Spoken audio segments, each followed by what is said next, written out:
Let's give it up for Dorothy. Dorothy represents over 500 caseworkers, National Guard caseworkers, all across America who've been victimized by wage theft on Donald Trump's watch. Offshoring, wage theft, and finally, poverty pay. This is not what the American people voted for. What do we want? More job, fair wage. What do we want? More job, fair wage. When do we want it? Now. When do we want it? Now. It is now my honor to introduce Senator Chuck Schumer from New York. He's been a supporter of the fight for 15 from the very beginning. Let's give it up for Senator Schumer. Thank you. Thank you. And I want to thank my colleagues, Senator Sanders and Senator Murray, for being here. I want to thank all of you being here. I want to say hello to CWA. My mother-in-law was in CWA, and they got her good health care, good wages, and a good pension before she passed away. Now, today is the 97th day of the Trump presidency. What has he done for working families of America? Nothing. Nada. Nada. How's that? The president ran on a promise he'd stick up for the American worker.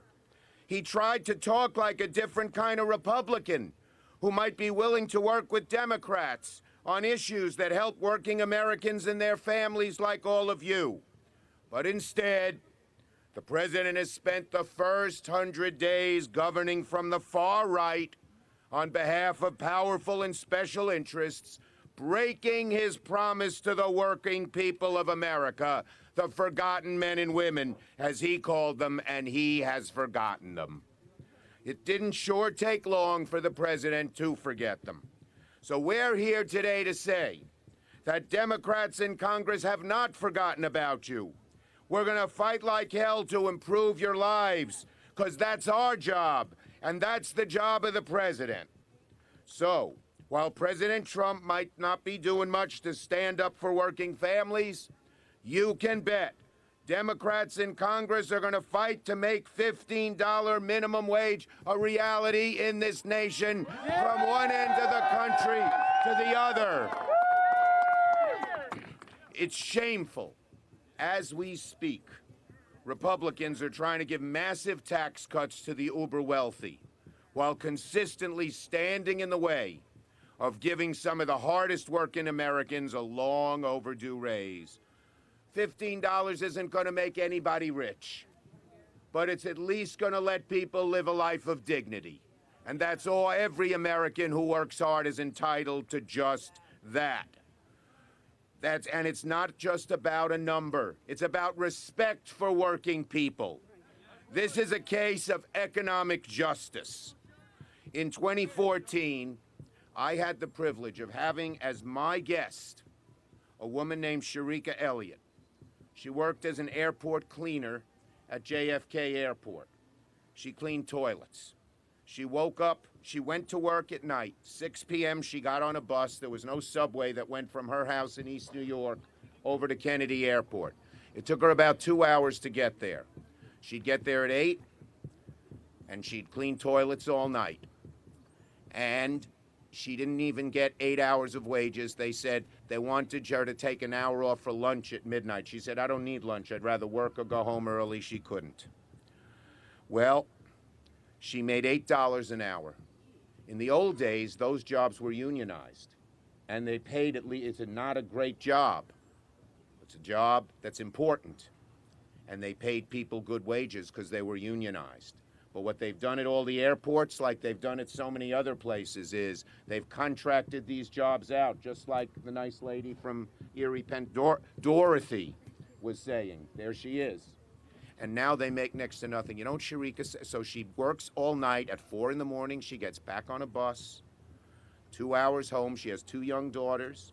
She gets them ready for school, gets them to go to school, comes home and sleeps for 3-4 hours. She said to me, Mr. Schumer, if I had $15 an hour, If I had $15 an hour, when we passed a McDonald's, I might be able to take my kids in once or twice. I might be able to buy them at least one present for Christmas. But on $8 an hour, I can't afford any of those things. This is not just an economic issue, although a minimum wage of $15 will raise our economy. It's an issue of fairness, it's an issue of justice, it's an issue of what America is all about. That's true. So we are going to fight for the sharikas of the world. Democrats are going to stop nibbling around the edges. We're going to fight across the board for bold legislation that will help the working people of America live better lives. Thank you for being here. We are going to win this fight, and God bless America. Thank you very much, everybody.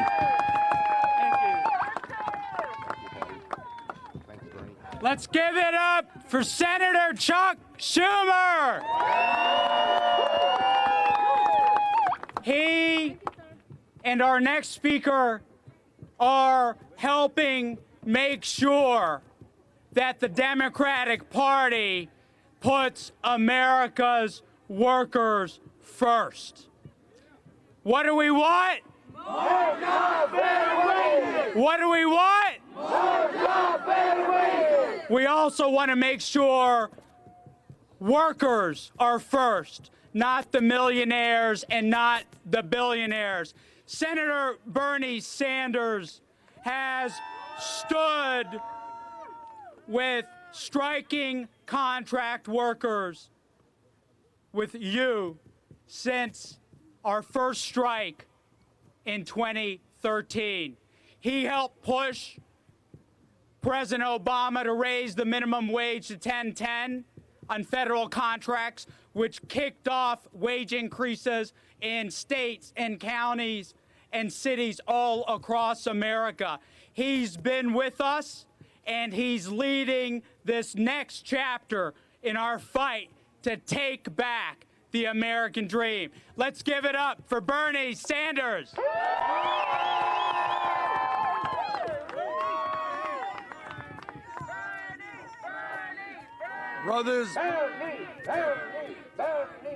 Brothers and sisters, we are here today for some very serious business. And that business is to demand that the Republican leadership in the United States Congress and that the President of the United States start representing the vast majority of the people in this country, the working families, and not just the billionaire class. That's right. Yes. We're here to say that in the wealthiest country in the history of the world, there is something profoundly wrong when millions of our people are working longer hours for lower wages, and almost all new wealth and income goes to the top 1%. We're here to say there's something wrong when moms cannot afford child care for their little babies, when working families can't afford the outrageous price of rent, when older workers are scared to death about retirement because they got no money in the bank, when working class kids today can't afford to go to college. We need a government which says that in the wealthiest country in the history of the world, all of our people are going to do well, not just the handful of millionaires and billionaires. That's right. Yes. And what we're here today to say is there is something profoundly wrong when we have a president and we have congressional Republican leaders who are working overtime for tax breaks for billionaires, but they have nothing to say about raising the minimum wage.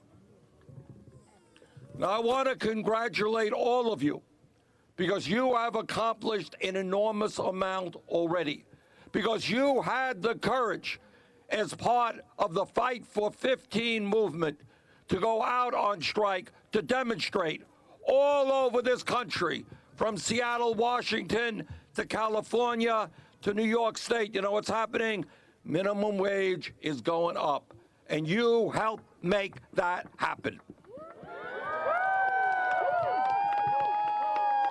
Now, for the last 10 years, Congress, given tax breaks to the rich, has forgotten to raise the minimum wage. We are here today to remind them that a $7.25 minimum wage is a starvation minimum wage.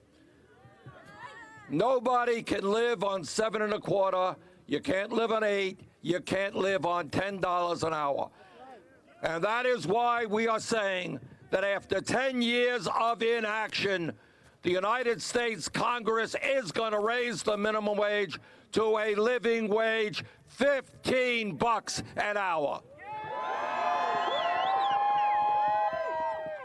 Brothers and sisters, it is not a radical idea to say that in this great country, if you work 40 hours a week, you should not be living in poverty.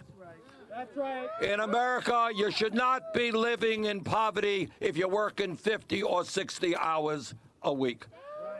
So our job under your leadership, because you guys have been doing a great job, is to do what the American people want, and that is to raise the minimum wage, and that is what we intend to do. We can win this fight if we stick together. Let's do it. Let's make sure that every worker in America works for a living wage. Thank you all very much.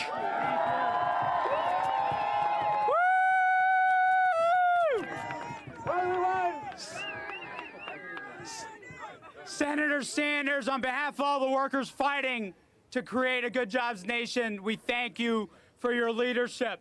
Now I want to introduce another leader, Senator Patty Murray from the state of Washington. Senator Murray is the ranking Democrat on the Senate committee that's in charge of moving working people's issues forward. She's been a champion for us in the halls of the U.S. Senate.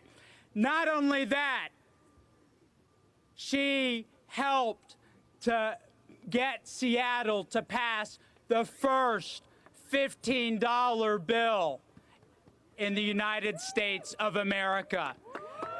Let's give it up for Senator Patty Murray. Thank you. Thank you so much. Thank you to Senator Sanders, all of my great colleagues from the Senate and House that are here. Thank you to Good Jobs Nation and every worker who is here with us today. This is a great crowd. You know, by President Trump's standards, this is the biggest rally in the history of the country.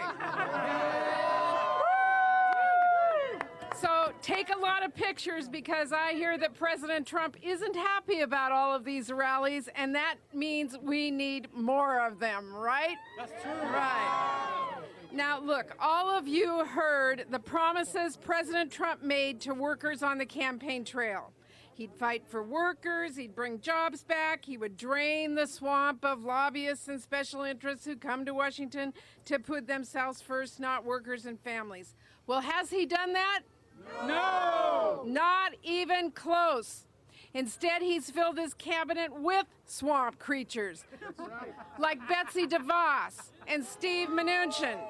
And he even tried to put a fast food CEO who wants to replace workers with robots in charge of the Department of Labor. Now, I was very proud to stand with Good Jobs Nation and many others in that fight against Andrew Puzder. And I know we're going to keep working to hold the leadership at the Labor Department and throughout this administration accountable for its anti-worker policies. Now, President Trump has already broken promise after promise to our workers.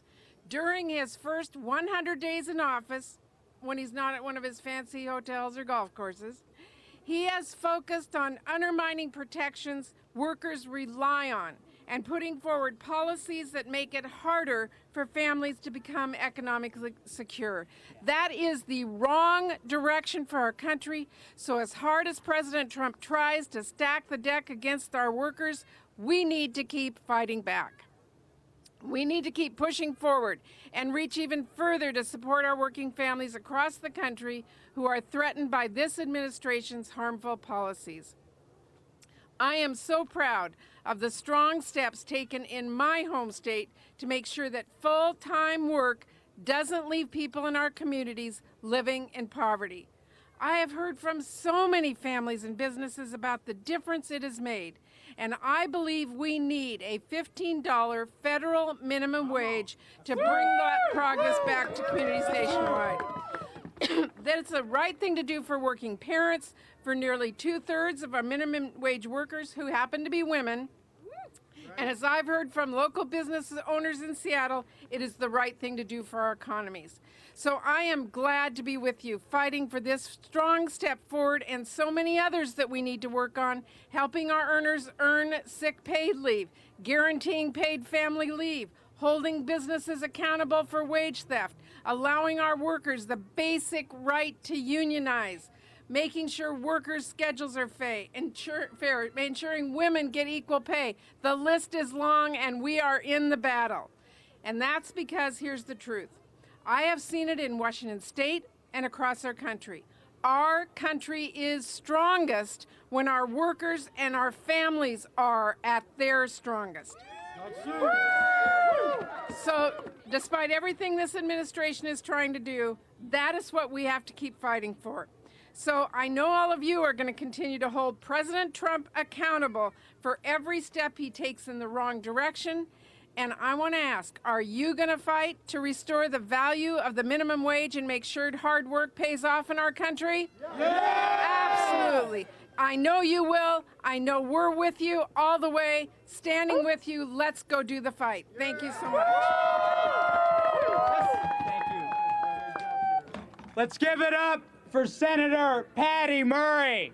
I just want to note that we were joined by Chuck Schumer, we were joined by Bernie Sanders, and we were joined by Patty Murray. The top Democrats in the United States Senate are all fighting for 15 and a union. Let's give it up. But it's not just the Senate leadership that's with workers. It's also the House leadership. Right now, it's my honor to introduce Representative Bobby Scott from Virginia. When he was in the state legislature, he fought to raise the minimum wage. And now that he's the ranking member on the Labor Committee on the House side, he's fighting to raise the minimum wage nationally to 15. Give it up for Congressman Bobby Scott. Thank you. Good. Thank you. Thank you, Joseph, and I'm pleased to be here. Are there workers here who work in the U.S. Capitol? Are the workers at Smithsonian Museums? How about the Ronald Reagan Building?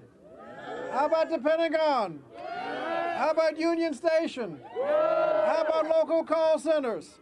All of you are working, and most work in federal contracts, and I commend you for the courage of coming out to speak against wages that are too low to support your families.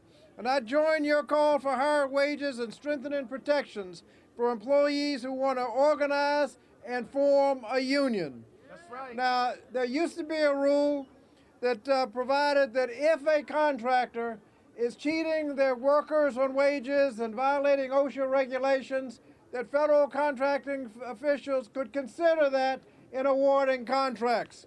But the President Trump and the Republicans have overturned that rule, and now they can continue to get contracts. We should not be subsidizing with federal taxpayer money those that are cheating their workers and endangering their safety. Now, I promise you that we're not going to back down. We're going to continue to fight for all workers in terms of safety, in terms of fair pay, and in terms of the minimum wage. The minimum wage now is a measly $7.25 an hour. 29 states have already paid, trying to raise the minimum wage. 21 states, the minimum wage workers are still at $7.25, but we can increase it across the nation with your help. We're going to raise the wage to $15 an hour to reverse the growing trend of the difference between the top and the bottom. It's been 10 long years since we raised the minimum wage. That's overdue. That's why we will soon be introducing, with Bernie Sanders and Patty Murray and Congressman Keith Ellison, legislation to increase the minimum wage to $15 an hour. Yes! I can assure you that we can win, and with your help, we're going to make $15 the minimum wage for the United States of America. Thank you, Congressman Scott. What do we want? More job, better wage. What do we want? More job, better wage. When do we want it? Now. When do we want it? Now. So right now I want to introduce two members of Congress who are leaders in the Congressional Progressive Caucus. You know both of them very well because, like Bernie, they have walked the picket line with us over 20 times. Let's give it up for Congressman Keith Ellison and Congressman Mark Pocan. How you doing out there, people? You know, I think we ought to raise wages and leave them walls alone. What if we raised wages and just left the walls down, actually made some bridges? What if we did that? Si se puede. Si se puede. Si se puede. Si se puede. How about this one? Trump, escucha, estamos en la lucha. Trump, escucha, estamos en la lucha. Trump, escucha, estamos en la lucha. That's right. For those of y'all who don't know, that means Trump, we are in the fight. That's what that means. All of us are in the fight, right? We're all in the fight. You know, a few years ago, I was at a community meeting in Minneapolis, and I was talking about jobs. And I said, we need more jobs. We got to have more jobs. And a lady walked up to me, and she said, you know, Keith, I don't think the problem is just jobs, because I got 3 of them. And none of them pay more than about $8 an hour. We need good jobs, right? We need good jobs that allow people to form a union. We need good jobs that offer fair health care and retirement benefits. We need good jobs to grant paid sick and family leave. We gotta have good jobs to provide full-time hours and stable scheduling. Let me tell you about this scheduling thing for a minute. Many of you know this. A lot of folks out there don't know what a clopening is. Anybody ever heard of a clopening?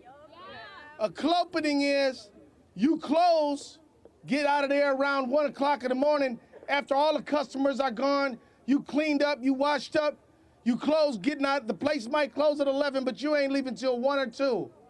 And then you got to be back in there to open too at 5 in the morning before the first customer gets in. That's not fair. You try to do that and get the kids to school. That ain't right. You try to do that and actually get some sleep. You try to do that and actually have a good life. It shouldn't be happening. It's wrong, and we got to fight these kind of things. Fair scheduling is very important. And I want you to know that the federal government, led by Trump now, ought to be ashamed for funding more low-wage jobs than Walmart or McDonald's combined. That's right. We got to raise up wages, y'all. We got to have good jobs. That's right. We got to have good jobs. Trump could pass an executive order today to make sure that federal government only had good jobs, but instead what he did is got rid of an executive order that Obama passed to open the door for a bunch of bad jobs. That ain't right. We're going to fight it. We're going to be here in the street. This executive order that Trump just pushed out is going to expose 20,000 people to bad jobs. We're not going to allow it to happen. We're talking about the people who work for the Capitol, people who work for our soldiers at the Pentagon, people who make sure that it's clean and there's good meals for people who go to Union Station. We are going to fight with you to make sure we got good jobs all over America. Now, Now, I just want to say this to you, and this is the most important thing. Jamás será vencido el pueblo unido. No, están illegal. Yeah, so the thing is that you being out here 4 or 5 years ago, somebody say $15 an hour, people would look at you like, oh, that's not gonna happen. But guess what? It's happening now. It's going on all over the country. Don't say it can't be done. It already has begun. And it's because you guys have been fighting out there in the street, leading the way. It's not just the Progressive Caucus no more. It is also the leadership of the U.S. Senate. We're working on members in the House. We are making this movement a mass movement supported by all. But the people who started it, the people who fought for it, the people who are making it reality is you. So give yourselves a hand. You are leading the way for this nation. You are fighting for economic justice in this nation. Be proud, stand strong, because you are the leaders of this movement. So with that, let me bring up my dear brother, Mark Pocan. He fights for you every single day in the U.S. House. He is a leader in the Progressive Caucus. Give it up for Mark Pocan, everybody. Good morning. First of all, you picked a very interesting week to be in Washington, which these days, every week is an interesting week to be in Washington. This week, while you're here fighting for good jobs and good wages, you have the Trump administration and the Republicans in Congress proposing one of the biggest cuts ever proposed for corporations and the wealthiest, and nothing for the workers. And that's not right, is it? No! I'll tell you, I have a couple ideas why it might be that people who work in this building, who run this building, the Republicans in Congress and President Trump, are so far off when it comes to raising the minimum wage. If you took a member of Congress's salary and put that out per hour, that comes out to $83.65 an hour. That's 11.5 times the minimum wage. Do you think they get it? No. And the president, you know how much he makes? We don't know, because he won't release his taxes. But what we do know is that if you join his club, Mar-a-Lago in Florida, you would have to make $96 an hour and devote every single dime of that for a year just to join Mar-a-Lago. And maybe that's why the president doesn't get the reasons why we need to raise the minimum wage. Let me make a couple arguments, moral and economic reasons of why we absolutely have to have this bill that's going to be introduced next week passed to raise the minimum wage to $15 an hour. You shouldn't have to work full-time and live in poverty. In this country, the median wage is over $51,000. But if you're making minimum wage, you're making a little over $15,000. And here's what some of the people in the building behind us say. They say minimum wage is just a bunch of teenagers making pocket change, living at home. Now, I've got a school group here today, the Eagle School from Fitchburg. They're right behind us. They came to watch the rally. Let's hear it for Eagle School. Now, this is a question I usually ask the school groups, but I want to share. I always ask school groups, what percent of people who make minimum wage do you think is that definition? A teenager living at home, little pocket change. And they'll guess 60%, 70%. The reality is 90% of the people who make minimum wage are over 20 years old, 55% it's their full-time job, and 44% have some kind of degree. That's the definition of people who are making minimum wage, and that's why morally we have to raise that minimum wage to $15 an hour. And economically, Senator Paul Wellstone from Keith Ellison State passed a number of years ago in a crash, had a famous saying, "We all do better when we all do better." As simple as it is so very true. I'm a small business owner for almost 3 decades and a union member. I'll tell you, when you lift the wages of the minimum wage, millions more people have money in their pocket to spend on sofas and go to the theater and get something to eat at a restaurant, and that helps create more jobs and stimulate the economy. When you give a tax break to the top 1 or 2%, they can buy 1 or 2 more sofas, but not the millions of sofas and meals and computers that you can buy when your wage goes up. It's past time we raise this minimum wage, and we need to do what Paul Wellstone said. We all do better when we all do better. Let's fight for this minimum wage increase, all right? Thank you. Give it up for the Congressional Progressive Caucus. Woo! So, yesterday, members of the CPC sent a letter to Donald Trump. And you know what they said? They said what you guys were just chanting. More jobs, better wages. They called on Trump to use his power as CEO of the U.S. government to invest our taxpayer dollars to create good union jobs in America. That's what we want as workers, and that's what the CPC is fighting for.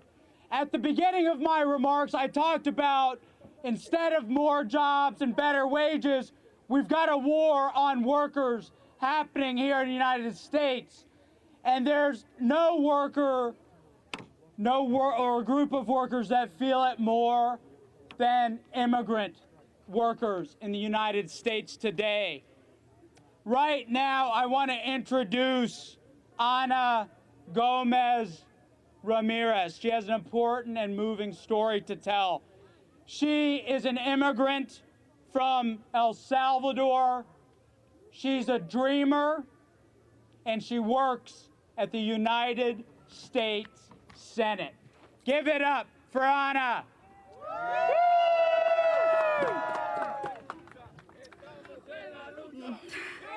Escucha, estamos en la lucha. Trump, escucha, estamos en la lucha. Okay. Buenos días a todos. Good morning to everyone. My name is Ana Gomez Ramirez. I am a dreamer at the U.S. Senate. I was born in El Salvador. It is a country with a lot of problems, especially gangs and violence. When I was 14 years old, I left El Salvador on my own to join my family in the United States. I traveled alone across Guatemala and Mexico. Once in the U.S., I was eligible to apply for DACA. I have been working to support my 3 daughters and my husband, who's very sick with kidney failure. Ever since...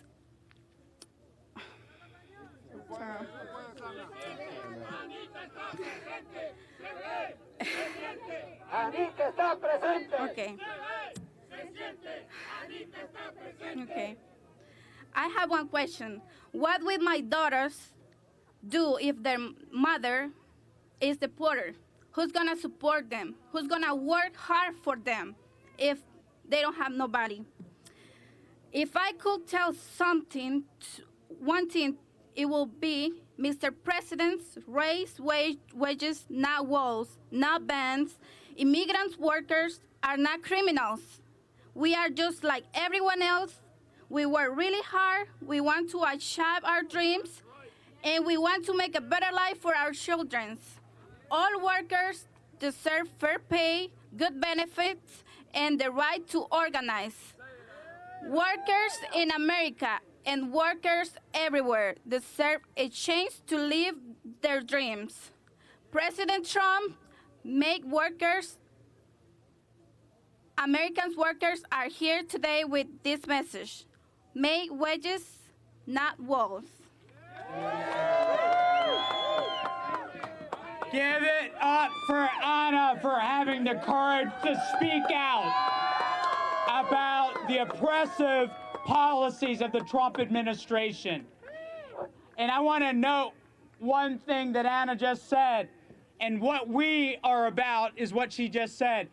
We want to raise wages, not walls. Say it with me. Raise wages, not walls. Raise wages, not walls. Raise wages, not walls. Right now, I want to introduce Mary Campbell. Come on over, Mary. Mary has been with us since 2014. She is a worker at the United States Pentagon. She serves generals. She serves admirals, yet she earns so little that she can't afford her own apartment, and she can't afford to take care of her child, her infant child, who is still in the hospital. Give it up for Mary Campbell.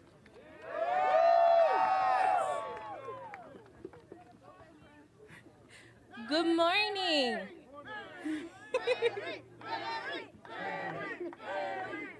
My name is Mary Campbell. I'm a daughter, a friend, a mother, and a low-wage contract worker at the Pentagon. And like you, I am on strike today. When I first started at the Pentagon in 2012, I was only making $8.50 an hour. Now, 5 years later, I'm only making $9.08. I don't receive raise, health benefits, or even sick leave. I want to deliver a message to the Commander-in-Chief. If Donald Trump visited me at the Pentagon, I would tell him to raise my pay so that I could afford to take care of my 1-year-old son who lives his entire life at the hospital. My son was born premature, only weighed 2 pounds and 5 ounces. I had him at 32 weeks. He also has lung chronic disease and an immune system disorder. I would like to tell Donald Trump that I desperately need my health benefits so that I can afford to take care of my son's medical needs as well as mine. Right now, I can't afford an apartment, let alone taking care of my son and his bills. Most of all, I'm asking for Donald Trump to please deliver his message, more jobs and better wages for workers. Because he's been in office for nearly 100 days, and I have yet to see any actions, and I need to see actions. Woo! So my message to Donald Trump is to keep your promise. All workers need $15 an hour and a union and better health care because I need to take care of my son because I'm the only one providing for him. Thank you. So, and right now I want to introduce Elise Curry, who's a registered nurse at Providence Hospital. And she is a proud member of National Nurses United, which is the largest nurses union in the United States of America. One of the reasons that she's here is because Donald Trump is waging a war on government workers, on VA nurses, on other people who take care of our soldiers. In fact, over 200,000 government jobs are slated to be privatized. That means that we, the people, are going to suffer. I want to introduce Elise Curry. Come on up, sister.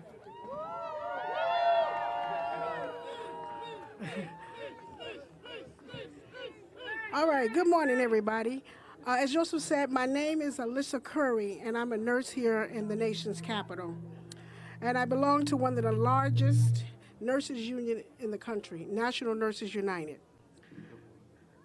On behalf of National Nurses, on behalf of the nation's registered nurses, I want you to know that we stand with you for fair pay and the respect for workers' rights.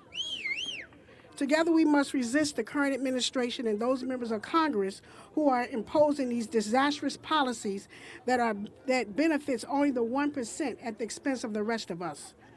These kind of politics is decimating our health care, destroying our environment, and wrecking our communities. But it's not enough just to resist. We stand together and organize. We must organize for a transformational change that serves the people, not the politicians. Together we stand for at least a 15-hour for all workers, Medicare for all, tax policies that benefit everyone, not just Wall Street, and so much more. I work in a hospital in a surgery area where I care for sick and injured people in the district here. I know that some of the families that I take care of are concerned about having the needed medical care they need to take care of their families and not having to make a choice of going into debt or to make a choice between their health care needs and paying their bills or putting food on their table. That's not what we are about. That's not the nation we are.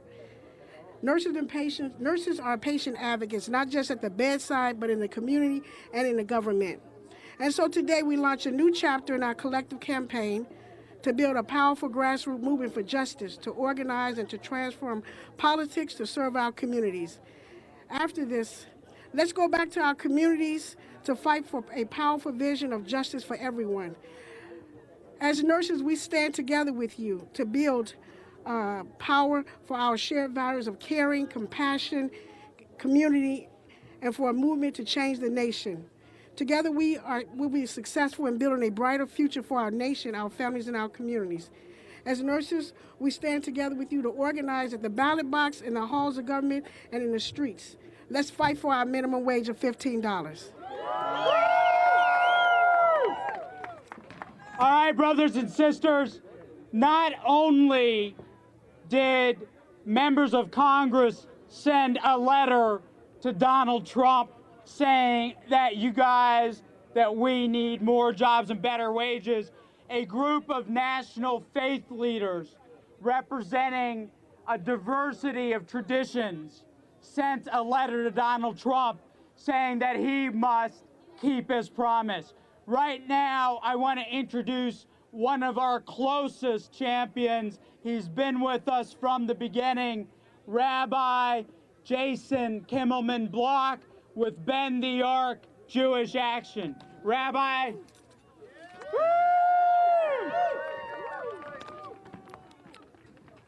Good morning, everybody. Great to see you again. It's an honor to be here this morning with each of you. Thank you to each person who has led the way for the fight for 15.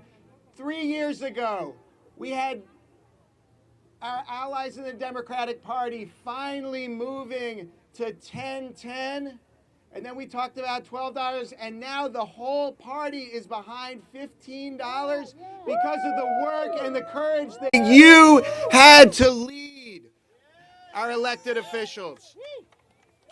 We come from diverse backgrounds and religious beliefs, but we're united by the idea that we have a sacred commitment and obligation to uphold the dignity of every human being that lives in this society. And when dignity is trampled upon, we must stand up and we must fight to make sure that people have lives, that they can take care of their families, that they can work with dignity. And that is why people of faith across the country are united in this movement for worker justice and in the fight for 15. One teaching I'd like to share from my own tradition is that the world rests upon three things. In Hebrew, it's din, shalom, and emet. Justice, peace, and truth. And we're here today to tell this truth, that President Trump is not keeping his promise to his workers. That's right. Before he was elected, candidate Trump said that every decision that he would make would pass the test of whether it creates more jobs or better wages for Americans. And to some workers who'd been beaten down by decades of offshoring, rising inequality, that test sounded pretty good. But there's a huge difference between what politicians say and promise and what they actually do. So let's look 100 days in at what this president has done, not for, but to workers. He and the GOP have repealed wage theft and labor laws that protect 22 million federal contract workers. They've pushed for so-called right-to-work legislation, which is all about destroying unions. And now they have a plan to slash good-paying government jobs and contract them out to private corporations so that the wealthy can only get wealthier on the backs of working people. Does that sound like creating more jobs and better wages for Americans? No! Meanwhile, low-wage federal contract workers, like so many of you here today on strike, work harder and harder to get ahead, but keep falling behind. This is not just an economic crisis, and this is not just a political crisis that we're facing. We are facing an ethical and moral crisis in our society. But out of this crisis, we have the seeds to build a movement to create a true society that upholds human dignity and justice for all Americans. Americans, taxpayers, we do not want to underwrite rising inequality.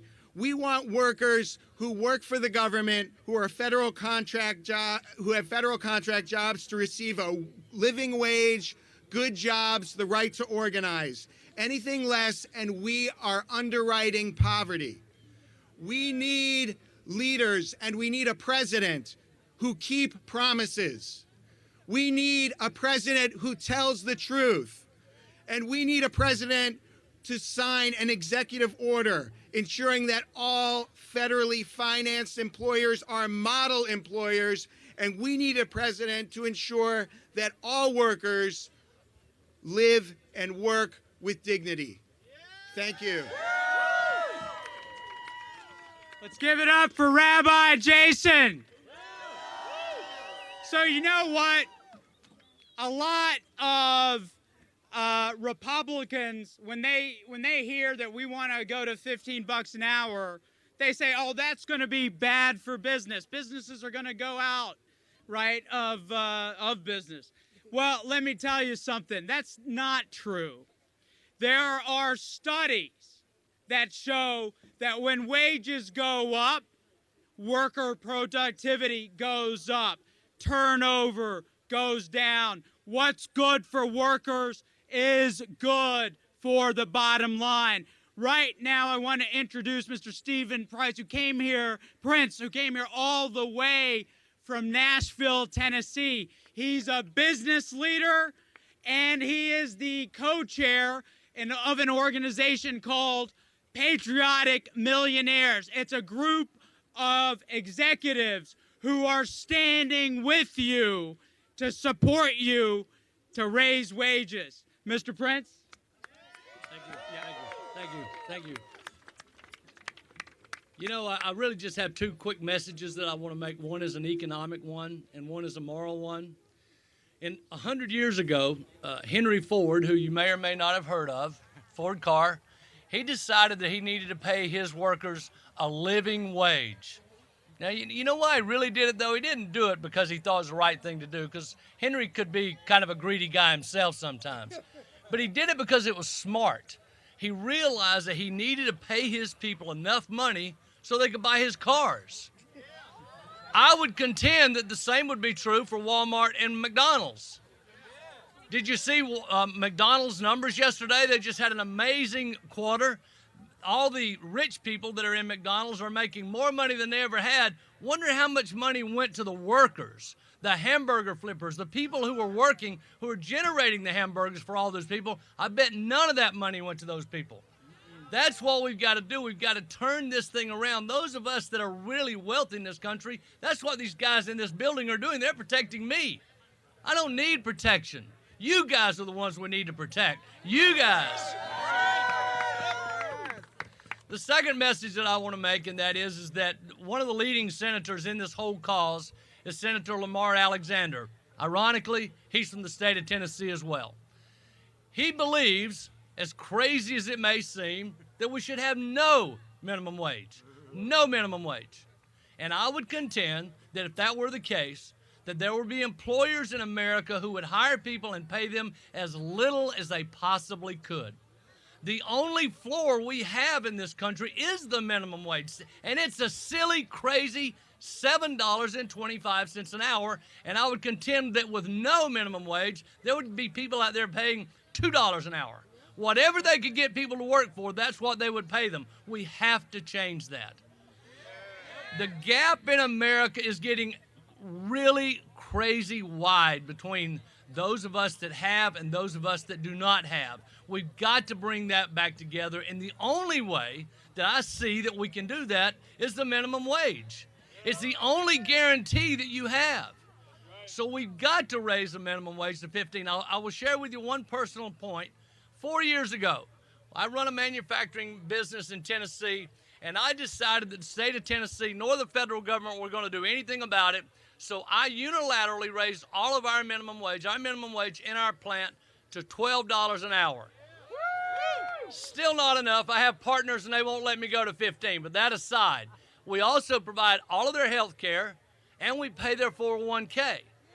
So you can run a company and pay your people a living wage and still make money. The only thing that keeps them from doing it is greed and the too low minimum wage. We've got to raise it. We've got to get Senator Alexander to get some Republicans to vote with us on the Democratic side, and let's raise this minimum wage to $15 an hour. And more importantly, we've got to index it so we don't have to have this fight every 5, 6, 7, 10 years. That's right. I'm sorry, one last point. The last time Congress gave themselves the raise, they indexed it because they didn't want to fight every 3 or 4 years to get their own raise. We should do the same thing for the workers of America. Thank you. Let's give it up for Stephen Prince, who delivered a message to the arch enemy of workers in the Senate, Lamar Alexander. He's the one standing in the way between us and getting a living wage. Right now, I want to introduce our final speaker, but also a very important speaker. Heidi Shierholz used to be the chief economist for the United States Department of Labor in the Obama administration. That means when she speaks, a lot of smart politicians listen. And what she's going to tell us is the economics behind